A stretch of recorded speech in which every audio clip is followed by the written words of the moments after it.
Hello दोस्तों, मैं पूजा booster sociology में आप सबका स्वागत करती हूँ। फ्रेंड्स, आज हम लोग कार्ल मार्क्स के अलगाव सिद्धांत पे चर्चा करेंगे और हम लोग जानेंगे कि मार्क्स का अलगाव सिद्धांत क्या है। ये जैसे अलगाव सिद्धांत के बारे में नियमहीनता भी इसे बोलते हैं, जो कि मर्टन का है और पार्सन्स भी इसके बारे में बताते हैं। तो ये उससे अलग कैसे है ये हम जानेंगे, क्योंकि ये उससे अलग है भी। क्योंकि अलगाव का मीनिंग जो है प्राय ये निकलता है किसी चीज का टूटना या अलग होना। जैसे कि समूह का विलगाव होना, अलग होना, परिवार में विलगाव होना, अलग होना, टूटना। तो ये जो बताते हैं मार्क्स, ये कोई घटना के बारे में नहीं बता रहे हैं कि कोई चीज टूट गई, कोई चीज अलग हो गई, बल्कि इनके अलगाव का मतलब एक दशा है। ये अलगाव एक दशा है जो कि पूंजीवादी व्यवस्था की देन है।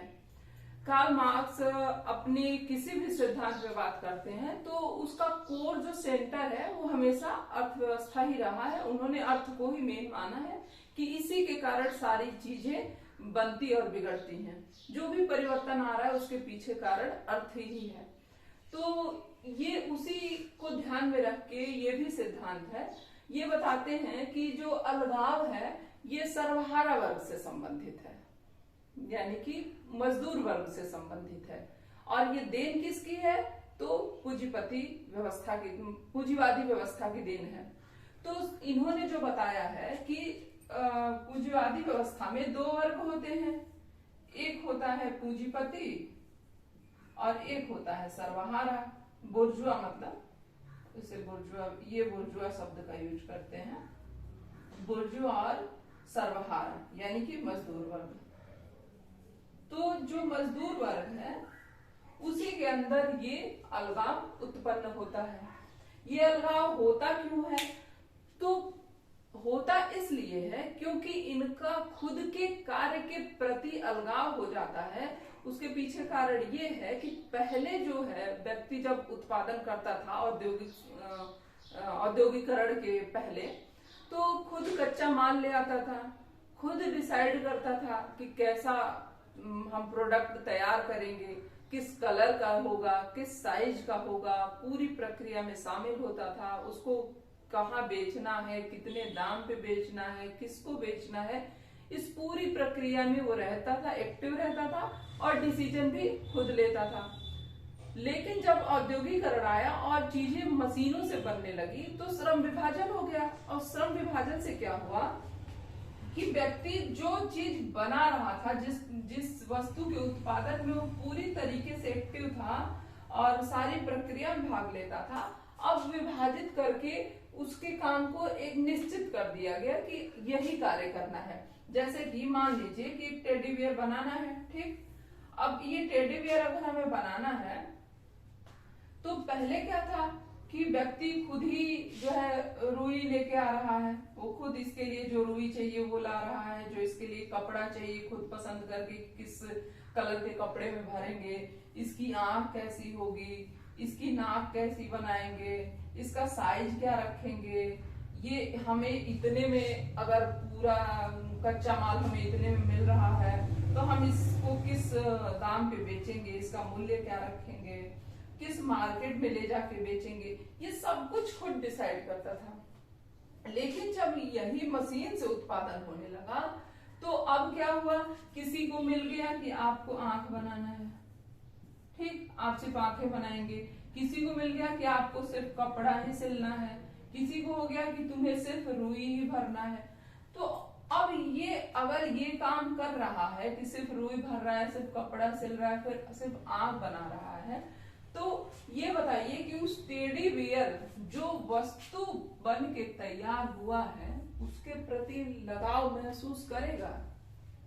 वो कैसा बन के तैयार होगा, वो मतलब कितने में कहाँ जाएगा, ये सारी चीजें तो हमें पता नहीं। कोई वस्तु जब हम खुद बनाते हैं और उसको तैयार होते हुए देखते हैं तो उसके प्रति जो लगाव होता है, और जो चीज हमें पता ही नहीं कि कैसे बन के तैयार होगी, हमें दिखाई नहीं देगा, हमें सिर्फ एक काम है कि हमें बनाना है, हम आंख बना दिए, तो उस वस्तु के प्रति लगाव होगा जो प्रोडक्ट तैयार होके होगा, क्योंकि उसमें हमारी कोई भावना तो जुड़ी ही नहीं ना।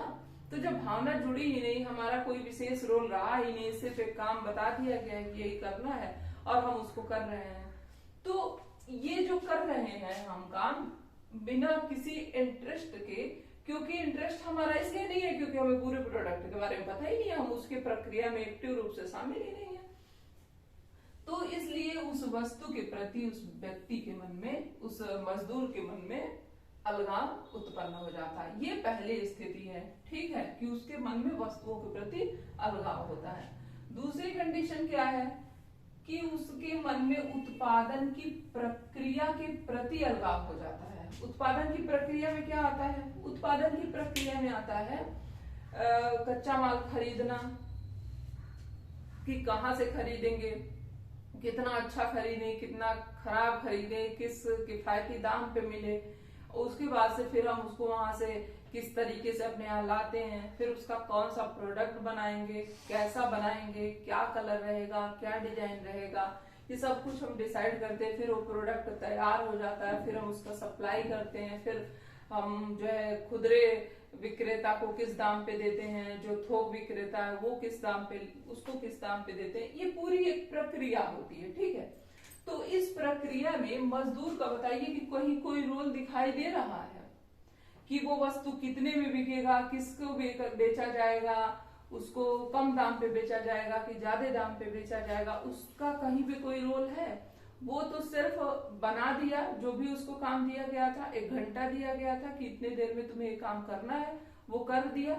बाकी उससे तो कोई मतलब नहीं कि वो टेडी बियर तैयार होकर दिखेगा कैसे, जाएगा कहाँ, बिकेगा कहाँ, उसको इसी पूरी प्रक्रिया से कोई लेना देना ही नहीं है, उसका कोई रोल ही नहीं है। लेना देना तो तब रहेगा ना जब उसको कोई रोल दिया जाए।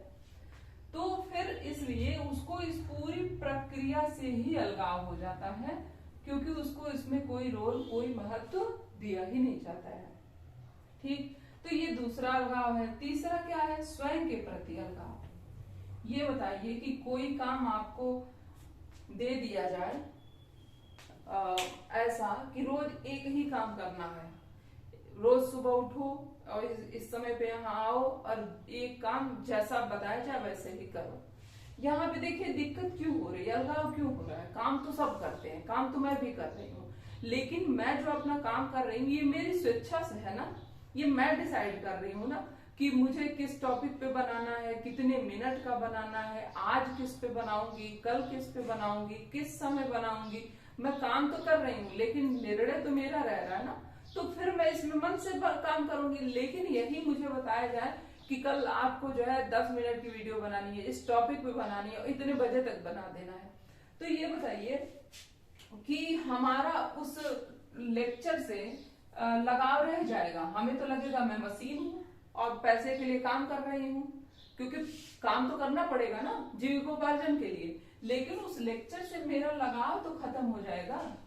1 दिन, 2 दिन, 3 दिन मैं मन से कर सकती हूँ, फिर तो मेरे लिए एक मतलब वस्तु जैसी चीजें हो जाएंगी कि मुझे ये काम करना है। अब मुझे कैसा लग रहा है, मुझे पसंद है वो टॉपिक, नहीं है, फिर भी मैं कर रही हूँ, तो मेरा उसके प्रति लगाव थोड़ी ना होगा। और फिर वो वीडियो कहाँ डाला जाएगा, कितने में डाला जाएगा, किसको दिया जाएगा, पढ़ने वाले को दिया जाएगा कि किसी कोचिंग को भेज दिया जाएगा, हमें कोई जानकारी नहीं है, तो तभी तो हमारा उसके प्रति लगाव खत्म होगा, इसी स्थिति में भी खत्म होगा।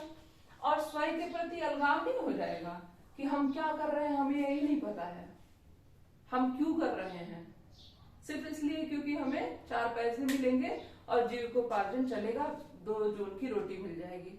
अगर इसीलिए कोई कार्य करे तो उसे ये नहीं लगेगा कि हम एक वस्तु हैं और हम खुद को मार्केट में बेच रहे हैं।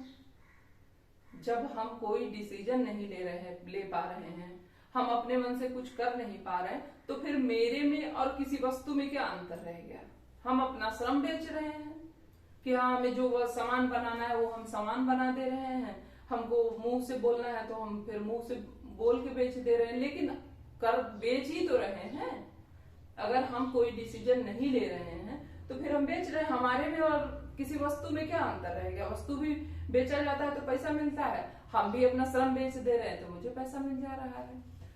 तो व्यक्ति का स्वयं के प्रति भी तो लगाव खत्म हो जाएगा, कोई क्रिएटिविटी ही नहीं बची। सिर्फ इसलिए हो रहा है क्योंकि पैसा चाहिए, और पैसा जरूरी है ताकि खुद भी जिंदा रहे और परिवार को भी जिंदा रख सके। ठीक, तो ये तीसरे प्रकार का अलगाव है। चौथा क्या है? समुदाय और साथियों के प्रति। देखिए, जब व्यक्ति दुखी होता है और उसे लगता है कि हम किसी लायक नहीं रह गए, तो वो डिप्रेशन में जाने लगता है और लोगों से कटने लगता है, वो लोगों से दूरियां बनाता है, अकेले रहने लगता है, धीरे धीरे डिप्रेशन में जाने लगता है। तो जब वो खुद लोगों से कटता है, एक डिस्टेंस बनाने की कोशिश करता है, तो ऐसा थोड़ी ना कि लोग उनको पूछने बहुत चले आ रहे हैं और सब उनका हाल चाल ले रहे हैं। लोग भी तो डिस्टेंस बनाने लगते हैं, फिर कोई एक दो बार पूछेगा, फिर उसके बाद से वो भी आपसे डिस्टेंस बनाएगा। ये नहीं कि आप बीमार हैं इसलिए, उसे ये लगेगा कि ये एरोगेंट है और किसी से बोलने बात करना नहीं चाहता है, तो फिर हम भी इनसे क्यों बोले बात करें। फिर धीरे धीरे एक अलगाव की प्रक्रिया शुरू हो जाती है, समाज से व्यक्ति कट जाता है। तो ये चीज भी कैसे होता है? क्योंकि यही रीजन है यहाँ पे कि व्यक्ति का वस्तु के प्रति, उत्पादन प्रक्रिया प्रति, स्वयं के प्रति जब अलगाव होता है तो समुदाय से, समूह से भी कटने लगता है, साथी दोस्तों से भी अलग होने लगता है। ठीक है, तो ये पूरा एक जो है अलगाव की प्रक्रिया है। इसमें क्वेश्चन पूछ देता है कि क्या कार्ल मार्क्स में सर्वहारा परिवार से भी अलग होता है, परिवार से भी उसका अलगाव हो जाता है? तो परिवार से अलगाव नहीं होता है। परिवार के लिए ही तो कर रहा है, परिवार के लिए ही तो वस्तु बना हुआ है, उसी के लिए तो श्रम कर रहा है। तो परिवार से अलगाव नहीं होता है, बल्कि इन सारी चीजों से अलगाव होता है। आई होप आप लोग को चीजें समझ में आ गई होंगी। और अब कार्ल मार्क्स के अलगाव से रिलेटेड क्वेश्चन आप लोग से गलत नहीं होना चाहिए। ठीक है क्लास, अगर चीजें अच्छी लगी तो आप लोग हमें कमेंट करके जरूर बताइएगा, और अगर कोई कमी हो तो वो भी बताइएगा, और आपको किस टॉपिक पे वीडियो चाहिए आप वो भी बताइएगा। धीरे धीरे मैं उस टॉपिक को भी लेके आती रहूंगी। ठीक है, ओके, फिर मिलते हैं कल फिर किसी नए टॉपिक पे। Thank you class.